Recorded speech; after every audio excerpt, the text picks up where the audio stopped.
Goed, goedenavond heren, welkom op de persbabbel na de wedstrijd Roeselare-Leuven. De wedstrijd geëindigd vandaag op 2-1. Dennis, ik ga meteen het woord aan u geven. Dankjewel. Ja, 0-9 voor mij als coach bij Leuven. Ik had het wel anders voorgesteld natuurlijk. Serieuze teleurstelling. Al moet ik zeggen dat het vandaag zat er wel meer in. We komen dichter en dichter en dichter bij die overwinning of bij dat punt. Mijn eerste match op Antwerpen had het ook anders kunnen zijn. Op een gegeven moment kunnen wij 1-1 maken. En dan gaat die wedstrijd misschien kantelen. We hebben verleden week wat pech gehad. De eerste helft wel heel slecht, maar wat pech met arbitrale beslissingen. En vandaag vond ik het eerste helft wel redelijk goed van ons. Ik vond dat wij heel erg goed spelen. De eerste 20 minuten waren zeker voor ons. We krijgen een hele grote kans met Kindermans. Dan komt Roeselare in mijn ogen wat terug. Zetten wat meer druk naar ons toe. Ja, dan gaat de keeper natuurlijk bij ons serieus in de fout. Wordt heel mooi afgestraft. Maar dan is het weer knokken, kopjes naar beneden. En ja, dan maken wij toch die 1-1.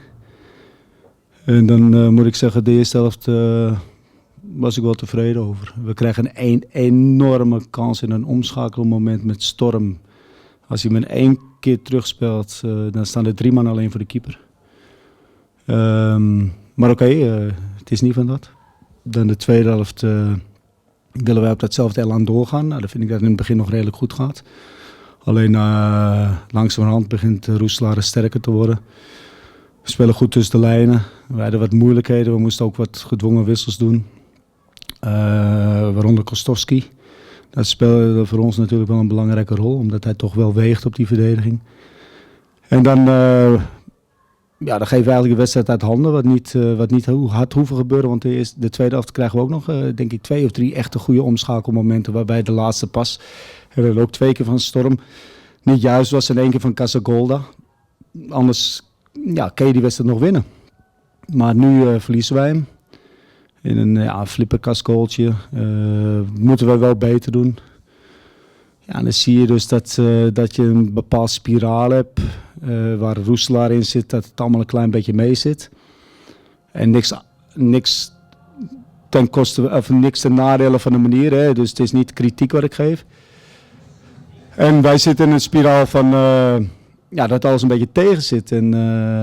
Maar nogmaals, ik heb tegen mijn spelers gezegd, je kan nog zo goed spelen en je kan kansen creëren, maar ze moeten wel binnen. We moeten daar een klein beetje zorgvuldiger mee omgaan, want anders gaan we het gewoon heel erg moeilijk krijgen.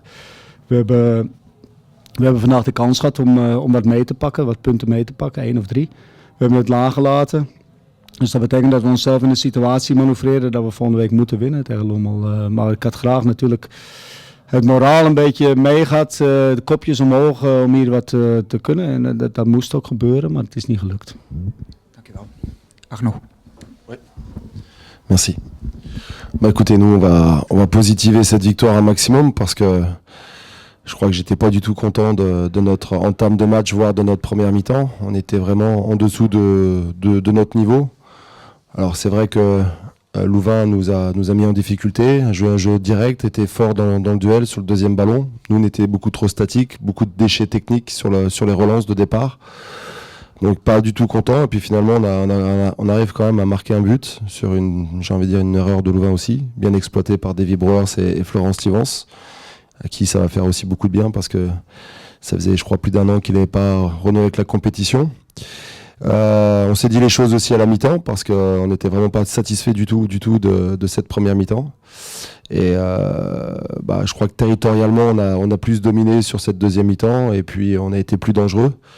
On a fait rentrer des joueurs qui vont vite aussi pour amener un petit peu plus de mouvement parce que je trouvais qu'on était quand même assez statique, même si on avait la possession de balle, on était assez statique. Et en étant dangereux, en décalant plusieurs fois sur le côté droit, notamment avec Carlo Daman, là on a su trouver la brèche et marquer ce but qui nous fait beaucoup de bien parce que je crois que il faut qu'on arrive à se redonner des garanties pour nous. C'était poussif. ça a été positif sur la fin puisqu'on gagne le match, mais on sait qu'on doit se libérer davantage dans le jeu et être un peu plus précis techniquement parce qu'on a quand même été assez lamentable, j'ai envie de dire, sur cette première mi-temps. Mais on va retenir le positif et je crois qu'on en a besoin, surtout les joueurs, dans leur tête, à se lâcher un peu plus parce que finalement, on n'a rien à perdre. Nous, on a tout à gagner dans ce championnat puisque notre objectif était atteint. Mais voilà, on va essayer de bonifier et capitaliser un maximum. Un déplacement très difficile à Tubize dimanche.